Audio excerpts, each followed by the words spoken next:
ছাত্রছাত্রীরা, আজকে আমি তোমাদের আমাদের পরিবেশ বইয়ের দ্বিতীয় অধ্যায় অর্থাৎ ভৌত পরিবেশের ৫১ পৃষ্ঠা থেকে ৬১ পৃষ্ঠা পর্যন্ত সমস্ত প্রশ্নোত্তর সহ আলোচনা করব। ৫১ নম্বর পৃষ্ঠায় তোমরা দেখো, ১ নম্বরে ৪টে গাছ সম্পর্কে লেখো, ছবি আঁকো। এখানে ঢেকি শাক, হেলেঞ্চা, কুলেখাড়া, ব্রাহ্মী এই ৪টা গাছ রয়েছে। এখানে ছবি আঁকতে বলেছে এবং সম্পর্কে লিখতে তোমাদের বলেছে। তাহলে দেখো, ঢেকি শাক প্রথমে আমি লিখে দিয়েছি নরম কাণ্ডের লতানো গাছ, পাতাগুলো ছোট কোঁকড়ানো হয়, জলাভূমিতে ও ঝোপে পাওয়া যায়। এখানে ছবি আঁকতে বলছে, তোমরা ছবিটা কিন্তু এঁকে নেবে। হেলেঞ্চা, এখানে দেখো লিখে দিয়েছি হেলেঞ্চা সম্পর্কে নরম কাণ্ডের লতানো গাছ, স্বাদ তেতো, জলাভূমিতে পাওয়া যায়। এরপর আছে কুলেখাড়া। কুলেখাড়া সম্পর্কে লিখিয়ে দিয়েছি নরম কাণ্ডের সরু কাঁটাযুক্ত ছোট গাছ, জলাভূমিতে জন্মায়, রক্তাল্পতা রোধ করে। ব্রাহ্মী, নরম কাণ্ডযুক্ত, পাতা ছোট আকারের হয়, জলাভূমিতে জন্মায়, মস্তিষ্কের বিকাশে উপকারী। ঠিক আছে, এখানে দেখো তোমাদের ছবি আঁকতে বলেছে, তোমরা নিজেরা এই ছবিগুলো এঁকে নেবে। এরপর দেখো ২ নম্বরে একটা গাছের ছবি আঁকো, তার পাতা, ডাল, গুঁড়ি চিহ্নিত করো, সেগুলো থেকে কি কি উপকার পাওয়া যায় লেখো। তাহলে দেখো, এখানে গাছের ছবি আঁকতে বলেছে। এখানে যেহেতু জায়গা দেওয়া রয়েছে, তাই আমি একটা গাছ এঁকেছি এবং গাছের ডাল, গুঁড়ি, পাতা চিহ্নিত করে দিয়েছি এবং কি কি কাজে লাগে সেগুলো তোমাদেরকে পাশে লিখে দিয়েছি।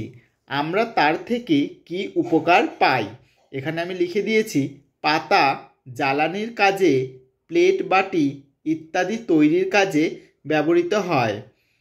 ডাল জ্বালানি ও ছোট খাটো আসবাবপত্র তৈরির কাজে লাগে। গুঁড়ি বড় বড় আসবাবপত্র, এছাড়া দরজা জানালা তৈরির কাজে লাগে। তোমরা এভাবে কিন্তু লিখে নেবে। এরপর চলে আসলাম ৫২ নম্বর পৃষ্ঠায়, ঘরের কাছে কত প্রাণী। এখানে গল্প আকারে দেওয়া রয়েছে, তোমরা খুব ভালো করে গল্পটি পড়বে। এখান থেকে যে সমস্ত প্রশ্ন হবে আমি কিন্তু শেষে লিখিয়ে দেব। এরপর চলে আসলাম ৫৩ নম্বর পৃষ্ঠায়, বাড়ির পোষা প্রাণী, বাড়িতে আসা বুনো প্রাণী আর ঝোপ জঙ্গলের বুনো প্রাণী, এই ৩ ভাগে চেনা প্রাণীদের ভাগ করে নাম লেখো। তাহলে দেখো, বাড়ির পোষা প্রাণীতে আমি লিখে দিয়েছি গরু, ছাগল, হাঁস, মুরগি, কুকুর, বিড়াল, মহিষ প্রভৃতি। বাড়িতে আসা বুনো প্রাণী, মৌমাছি, টিকটিকি, মাকড়সা, ইঁদুর প্রভৃতি। ঝোপ জঙ্গলের বুনো প্রাণী, ভামবেড়াল, শেয়াল, সাপ, গিরগিটি, বেজি ইত্যাদি। তোমরা এইভাবে ছকটি পূরণ করে নেবে। এরপর রয়েছে শিখব সবাই মিলে, চিনব সবাইকে। এখানে গল্প আকারে দেওয়া রয়েছে, তোমরা গল্পটি কিন্তু খুব ভালো করে পড়বে। এখান থেকে যে সমস্ত প্রশ্ন হবে আমি কিন্তু শেষে লিখিয়ে দেব। এরপর চলে আসলাম ৫৪ নম্বর পৃষ্ঠায়। তোমরা দেখো, নতুন করে যেসব প্রাণীদের চিনেছ তাদের কথা লেখো। প্রাণীদের নাম, কি খায়, কোথায় থাকে, অন্য বৈশিষ্ট্য, ধীরে চলে, দ্রুত চলে, নিশাচর, শিকারী, নিরীহ ইত্যাদি তোমাদেরকে লিখতে হবে। আমি তোমাদেরকে লিখিয়ে দিয়েছি। প্রথমে আমি প্রাণীদের নামের মধ্যে প্রজাপতি লিখিয়ে দিয়েছি, কি খায়, ফুলের পরাগ, কোথায় থাকে, গাছে, অন্য বৈশিষ্ট্য, নিরীহ, প্রজাপতি নিরীহ প্রাণী তাই নিরীহ লিখে দিয়েছি। এরপর মৌমাছি, কি খায়, ফুলের পরাগ, কোথায় থাকে, মৌচাকে, দ্রুত চলে। মৌমাছির একটি বৈশিষ্ট্য হলো দ্রুত চলে। এখানে দেখো বৈশিষ্ট্যগুলো উপরে দেওয়া রয়েছে, কোনটি কার সেটা তোমাদেরকে এখানে লিখতে হবে। এরপরে ব্যাঙ, কি খায় ছোট পোকা? কোথায় থাকে জলে ও ডাঙায়? নিরীহ ও শিকারী। নিরীহ প্রকৃতির ব্যাঙ আবার শিকার ধরেও কিন্তু খায়। এরপর প্রাণীদের নামে সাপ কি খায়? ব্যাঙ, ইঁদুর। জলে ও ডাঙায় থাকে, দ্রুত চলে। কচ্ছপ জলজ পোকা খায়, জলে ও ডাঙায় থাকে, ধীরে চলে। পেঁচা ছোট পোকা গাছে গাছে থাকে, ছোট পোকা খায়। আর কি বৈশিষ্ট্য রয়েছে? নিশাচর আর শিকারী। পেঁচা হচ্ছে নিশাচর, রাত্রিবেলায় বের হয় তাই নিশাচর, আর শিকার ধরে খায় তাই শিকারী। এরপর রয়েছে কেঁচো মাটির জৈব পদার্থ খায়, কোথায় থাকে? মাটির নিচে, ধীরে চলে। এরপর টিকটিকি ছোট পোকা খায়, কোথায় থাকে? বাড়ির দেওয়ালে থাকে, দ্রুত চলে, শিকারী। তোমরা এভাবে ছকটি কিন্তু পূরণ করে নেবে। এরপর দেখো আছে কে মেরুদণ্ডী, কে অমেরুদণ্ডী। এখানে গল্প আকারে দেওয়া রয়েছে, তোমরা খুব ভালো করে পড়বে।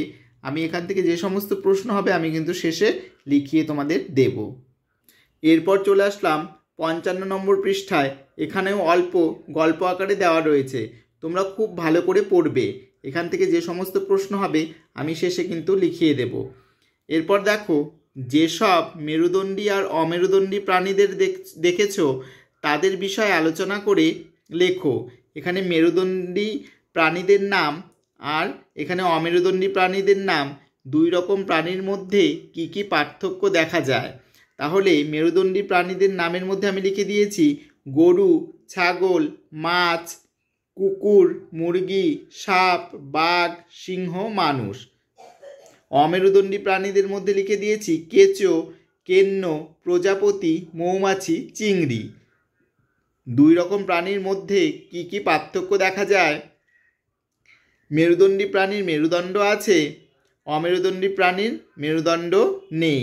এই পার্থক্য কিন্তু দেখা যায়। আরও পার্থক্য আছে, আমি তোমাদেরকে শেষে লিখিয়ে দেব। এরপর চলে আসলাম 56 নম্বর পৃষ্ঠায় চেনা গাছের আচার আচরণ। এখানেও গল্প আকারে দেওয়া রয়েছে, তোমরা খুব ভালো করে পড়বে। এখান থেকে যে সমস্ত প্রশ্ন হবে আমি কিন্তু শেষে লিখিয়ে দেব।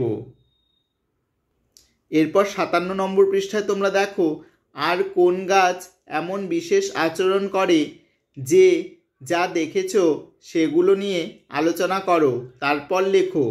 গাছের নাম লতানো, শক্তগুড়ি, বিশেষ আচরণ, কেন ওই আচরণ। তাহলে দেখো আমি গাছের নাম লিখে দিয়েছি বট গাছ, শক্তগুড়ি, বট গাছের শক্তগুড়ি হয়। বিশেষ আচরণ কি? ঝুড়িমূল দেখা যায়। গাছকে শক্ত করে ধরে রাখার জন্য, কেন এই আচরণ? গাছকে শক্ত করে ধরে রাখার জন্য। এরপর অশ্বত্থ গাছ, শক্তগুড়ি, ঝুড়িমূল দেখা যায় গাছকে শক্ত করে ধরে রাখার জন্য। এরপর সুন্দরী গাছ, শক্তগুড়ি, শ্বাসমূল ও ঠ্যাসমূল দেখা যায়। শ্বাস নেওয়া ও নরম কাণ্ডকে সোজাভাবে ধরে রাখার জন্য। এরপর কুমড়ো গাছ, লতানো, বিশেষ আচরণে আকর্ষ দেখা যায় কোনো অবলম্বনকে ধরার জন্য। এরপর লাউ গাছ, লতানো, আকর্ষ দেখা যায় কোনো অবলম্বনকে ধরার জন্য। তোমরা এই ছকটি খুব ভালো করে পূরণ করে নেবে। এরপর দেখো খুব চেনা প্রাণীর আচার আচরণ। এখানে গল্প আকারে দেওয়া রয়েছে, তোমরা খুব ভালো করে গল্পটি কিন্তু পড়বে। এখান থেকে যে সমস্ত প্রশ্ন হবে আমি শেষে লিখিয়ে দেব। এরপর চলে আসলাম 58 নম্বর পৃষ্ঠায়। তোমরা ভালো করে দেখো, এখানে গল্প আকারে কিছুটা দেওয়া রয়েছে, তোমরা পড়বে। এখান থেকে যে সমস্ত প্রশ্ন হবে আমি শেষে লিখিয়ে দেব। এরপর দেখো আর কোন প্রাণীর বিশেষ আচরণ দেখেছ তা নিয়ে আলোচনা করে লেখো। কোন প্রাণী নিয়ে ঘটনার বিবরণ, সেই প্রাণী সম্পর্কে কি বুঝলে। তাহলে আমি এখানে বিড়াল সম্পর্কে লিখব। বিড়াল লিখে দিয়েছি ঘটনার বিবরণ। একদিন বাড়ির পোষা বিড়ালটা রান্নাঘরে ঢুকে মাছ চুরি করে খেয়েছিল। সেই প্রাণী সম্পর্কে কি বুঝলে। বেড়াল পোষ মানলেও মাছ চুরি করে খাওয়া এদের স্বভাব। এটাই আমি বুঝতে পেরেছি। তোমরা অন্য প্রাণীর নাম দিয়েও যদি কোনো ঘটনা দেখে থাকো সেটা তোমরা লিখতে পারো। এরপরে দেখো আধচেনা প্রাণীর আচার আচরণ। এখানে গল্প আকারে দেওয়া রয়েছে, তোমরা খুব ভালো করে পড়বে। এখান থেকে যে সমস্ত প্রশ্ন হবে আমি কিন্তু শেষে লিখিয়ে দেব। এরপর চলে আসলাম 59 নম্বর পৃষ্ঠায়। গল্প আকারে দেওয়া রয়েছে কিছুটা, তোমরা খুব ভালো করে পড়বে। এখান থেকে যে সমস্ত প্রশ্ন হবে আমি কিন্তু শেষে লিখিয়ে দেব। এবার দেখো নিচের কোন বৈশিষ্ট্য কোন প্রাণীদের, তাদের বিষয়ে নিচে লেখো আর খাতায় ছবি আঁকো। তোমরা ছবিটা খাতায় এঁকে নেবে, আমি তোমাদেরকে লিখিয়ে দেব। প্রাণীর একটা বৈশিষ্ট্য, প্রাণীর নাম, অন্য আচার আচরণ। তাহলে এখানে দেওয়া রয়েছে খোলস ছাড়া প্রাণী। কোন প্রাণী খোলস ছাড়ে? আমি প্রাণীর নামে লিখে দিয়েছি সাপ। অন্যান্য আচরণ কি? বুকে ভর দিয়ে চলে। গর্তে থাকা প্রাণী পিঁপড়ে। অন্য আচার আচরণ দলবদ্ধভাবে থাকে, বৃষ্টির সম্ভাবনা বুঝতে পারে। বুকে হেঁটে বেড়ানো প্রাণী টিকটিকি। অন্য আচরণ ল্যাজ খসে গেলে আবার নতুন ল্যাজ গজায়। সুন্দর লেজওয়ালা প্রাণী, প্রাণীর নামে লিখে দিয়েছি কাঠবেড়ালি। অন্য আচার আচরণ গাছের কোটরে থাকে, খাবার সময় সামনের পা দুটি তুলে ধরে। তোমরা এভাবে ছকটি পূরণ করে নেবে। এরপর দেখো স্থানীয় প্রাণীর হারিয়ে যাওয়া। গল্প আকারে দেওয়া রয়েছে, তোমরা ভালো করে পড়বে। যে সমস্ত প্রশ্ন হবে আমি শেষে লিখিয়ে দেব। এরপর চলে আসলাম 60 নম্বর পৃষ্ঠায়। এখানে গল্প আকারে দেওয়া রয়েছে, খুব গুরুত্বপূর্ণ প্রশ্ন রয়েছে এখানে, তোমরা খুব ভালো করে পড়বে।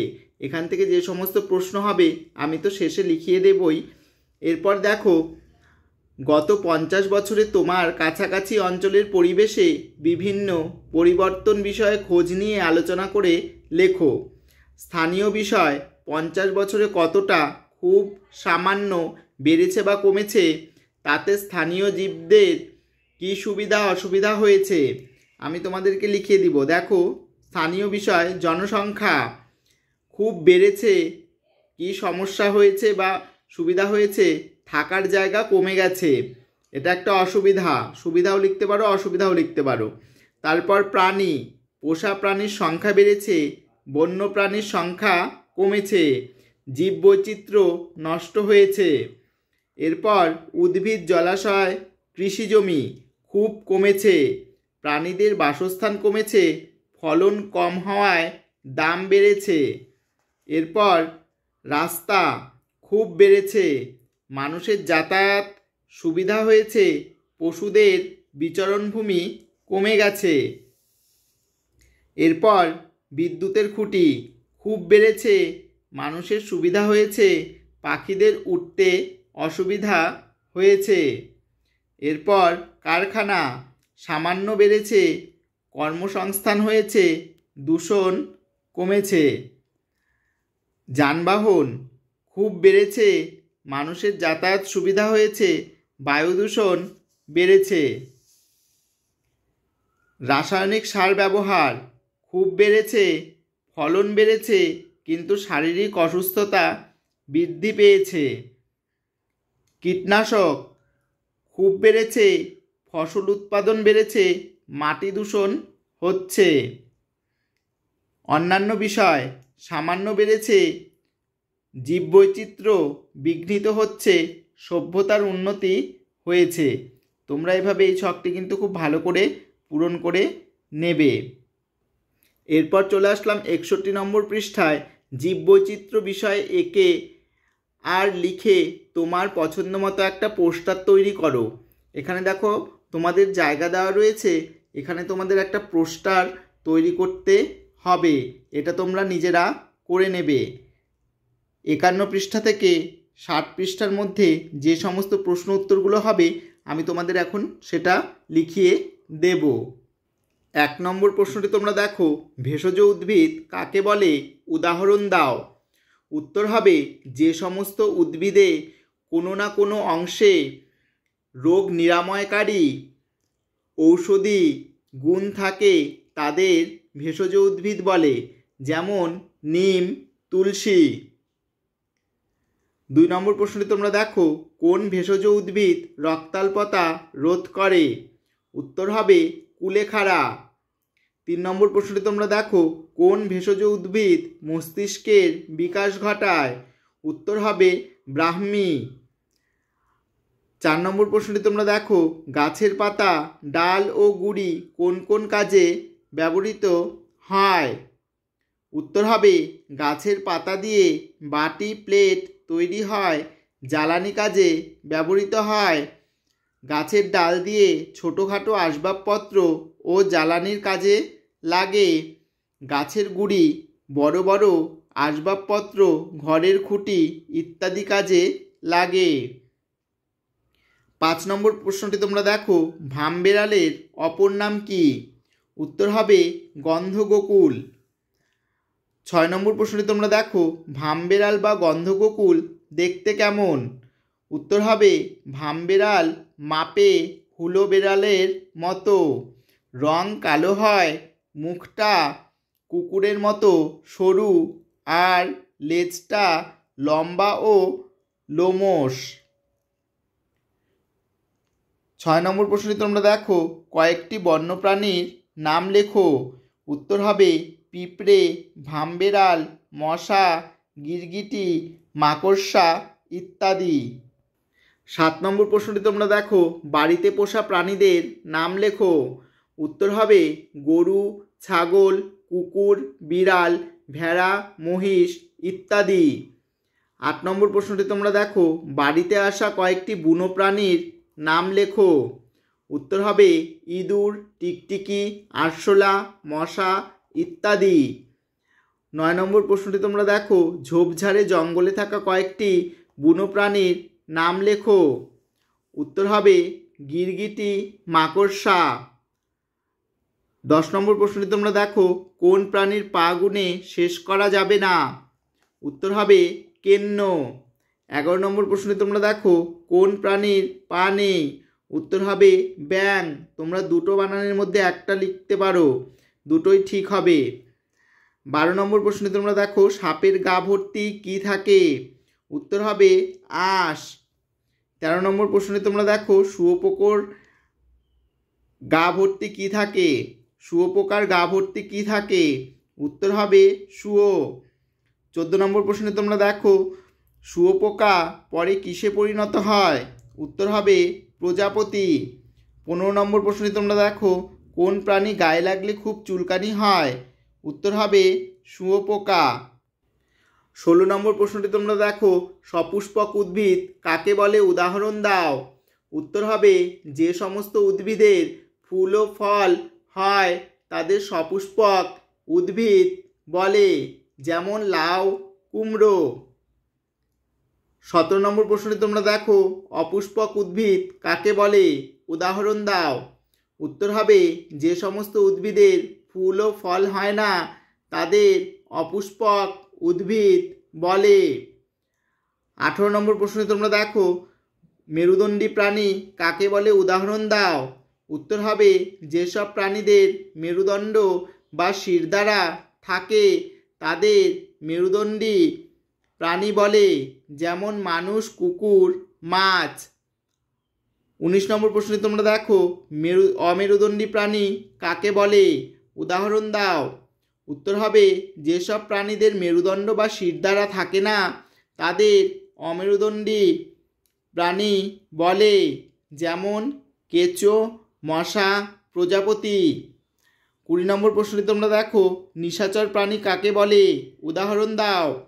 উত্তর হবে যেসব প্রাণীরা রাতের বেলায় শিকার ধরতে বের হয় তাদের নিশাচর প্রাণী বলে, যেমন পেঁচা, বাদুড়। 21 নম্বর প্রশ্নে তোমরা দেখো, শিকারী প্রাণী কাদের বলে? উদাহরণ দাও। উত্তর হবে যেসব প্রাণীরা অন্য প্রাণীদের ধরে খায় তাদের শিকারী প্রাণী বলে, যেমন বাঘ, ঈগল, পেঁচা। 22 নম্বর প্রশ্নটি তোমরা দেখো, মেরুদণ্ডী ও অমেরুদণ্ডী প্রাণীর 3টি পার্থক্য লেখো। বাঁ দিকে রয়েছে মেরুদণ্ডী প্রাণী, ডান দিকে রয়েছে অমেরুদণ্ডী প্রাণী। 1 নম্বর হবে যেসব প্রাণীদের মেরুদণ্ড আছে তাদের মেরুদণ্ডী প্রাণী বলে। এই পাশে 1 নম্বরে হবে যেসব প্রাণীদের মেরুদণ্ড থাকে না তাদের অমেরুদণ্ডী প্রাণী বলে। 2 নম্বর দেখো মেরুদণ্ডী প্রাণীদের শিরদাঁড়া থাকে, অমেরুদণ্ডী প্রাণীদের শিরদাঁড়া থাকে না। 3 নম্বর দেখো একটি মেরুদণ্ডী প্রাণীর উদাহরণ হলো মানুষ, একটি অমেরুদণ্ডী প্রাণীর উদাহরণ হলো কেঁচো। 23 নম্বর প্রশ্নটি তোমরা দেখো রুই ও ট্যাংরা মাছের কয়টি পাখনা থাকে? উত্তর হবে 7টি। 24 নম্বর প্রশ্নটি তোমরা দেখো কোন মাছের কাঁটা নেই? উত্তর হবে চিংড়ি। চিংড়ি মাছ নয়, তাও আমরা চিংড়িকে মাছ বলি, তাই এই প্রশ্নটা দেওয়া হয়েছে। 25 নম্বর প্রশ্নটি তোমরা দেখো চিংড়ি আসলে কি? উত্তর হবে জলের পোকা। 26 নম্বর প্রশ্নটি তোমরা দেখো আকর্ষ কি?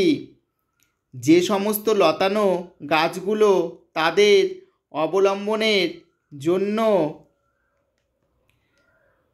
পাতার রূপান্তরিত এক ধরনের সুতোর মতো অংশ বের করে তাকেই আকর্ষ বলে। 27 নম্বর প্রশ্নটি তোমরা দেখো কোন কোন গাছের আকর্ষ দেখা যায়? উত্তর হবে লাউ, কুমড়ো ইত্যাদি গাছে। 28 নম্বর প্রশ্নটি তোমরা দেখো লতানো গাছে আকর্ষ বের হয় কেন? উত্তর হবে কোনো কিছুকে অবলম্বন করার জন্য। 29 নম্বর প্রশ্নটি তোমরা দেখো বটের ঝুড়ি বলতে কি বোঝো? উত্তর হবে বট ও অশ্বত্থ গাছের শাখা প্রশাখাগুলোর ভার বহন করার জন্য শাখা প্রশাখাগুলি থেকে যে মূল বের হয় তাকেই বটের ঝুড়ি বলে। 30 নম্বর প্রশ্নটি তোমরা দেখো বট গাছে ঝুড়ি নামে কেন? উত্তর হবে বট ও অশ্বত্থ গাছের শাখা প্রশাখাগুলোর ভার বহন করার জন্য ঝুড়ি নামে। 31 নম্বর প্রশ্নটি তোমরা দেখো কোন কোন গাছে ঝুড়ি মূল দেখা যায়? উত্তর হবে বট ও অশ্বত্থ গাছে। 32 নম্বর প্রশ্নে তোমরা দেখো কোন প্রাণী বৃষ্টির সম্ভাবনার কথা বুঝতে পারে? উত্তর হবে পিঁপড়ে। 33 নম্বর প্রশ্নে তোমরা দেখো কোন প্রাণী অত্যন্ত সাবধানী? উত্তর হবে পিঁপড়ে। 34 নম্বর প্রশ্নে তোমরা দেখো কোন প্রাণী ভবিষ্যতের জন্য খাদ্য সঞ্চয় করে রাখে? উত্তর হবে পিঁপড়ে। 35 নম্বর প্রশ্নে তোমরা দেখো দুটি শিকারী মাছের নাম লেখো। উত্তর হবে বোয়াল, শাল। 36 নম্বর প্রশ্নে তোমরা দেখো শিকারী মাছ কাকে বলে? উত্তর হবে যেসব মাছ ছোট জলজ প্রাণী বা ছোট মাছ ধরে খায় তাদের শিকারী মাছ বলে। 37 নম্বর প্রশ্নে তোমরা দেখো দুটি বিষধর সাপের নাম লেখো। উত্তর হবে কেউটো, গোখরো। 38 নম্বর প্রশ্নে তোমরা দেখো দুটি বিষহীন সাপের নাম লেখো। উত্তর হবে জলঢোরা, ময়াল। 39 নম্বর প্রশ্নে তোমরা দেখো কোনো বিষধর সাপ কামড়ালে কয়টি দাঁতের দাগ বসে? উত্তর হবে 2টি। 40 নম্বর প্রশ্নে তোমরা দেখো বাদুড় পাখি না প্রাণী? উত্তর হবে বাদুড় স্তন্যপায়ী প্রাণী। 41 নম্বর প্রশ্নে তোমরা দেখো চাষ করা হয় এমন দুটি মাছের নাম লেখো। উত্তর হবে রুই, কাতলা। 42 নম্বর প্রশ্নে তোমরা দেখো চাষ করা হয় না এমন দুটি মাছের নাম লেখো। উত্তর হবে পুঁটি, মৌরলা। 43 নম্বর প্রশ্নে তোমরা দেখো দুটি আঁশযুক্ত মাছের নাম লেখো। উত্তর হবে রুই, কাতলা। 44 নম্বর প্রশ্নে তোমরা দেখো দুটি আঁশহীন মাছের নাম লেখো। উত্তর হবে ট্যাংরা, শিঙি। 45 নম্বর প্রশ্নে তোমরা দেখো পুঁটি ও মৌরলা মাছেরা হারিয়ে যাচ্ছে কেন? উত্তর হবে চাষবাসের জমি কমে যাওয়া, জমিতে কীটনাশক ও রাসায়নিক সারের ব্যবহারের জন্য হারিয়ে যাচ্ছে। 46 নম্বর প্রশ্নে তোমরা দেখো হারিয়ে যাচ্ছে এমন দুটি ঔষধি গাছের নাম লেখো। উত্তর হবে সর্পগন্ধা, ব্রাহ্মী।